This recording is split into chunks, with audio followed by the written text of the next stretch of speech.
जंग से पहले यमन में बहुत से लोग रोजगार के लिए सऊदी अरब का रुख करते थे, मगर अब सऊदी अरब के साथ सरहदी इलाकों में बेरोजगारी हजारों खानदानों की जिंदगियों को बुरी तरह मुतासर किए हुए है। हजा सूबे का रहायशी अली मोहम्मद एक छोटे बच्चे का बाप है जो ग़िज़ाई कमी की वजह से सख्त बीमार है।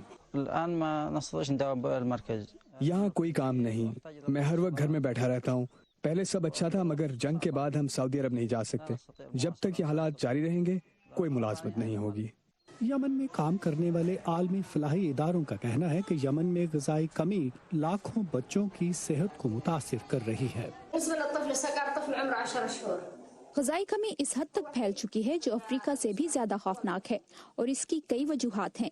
पहले तो ये कि जंग ने बदहाली में इजाफा किया है। इलाकाई मुहासरे, खुराक की कमी और बेरोजगारी ने मिलकर यमन के शहरियों की जिंदगियां मुश्किल बना दी हैं। शदीद मौसम में बुनियादी ज़रूरियात का फुकदान यमन में इंसानी बहरान का सबब बन रहा है, जिससे लाखों जिंदगियों को खतरा लाहक है।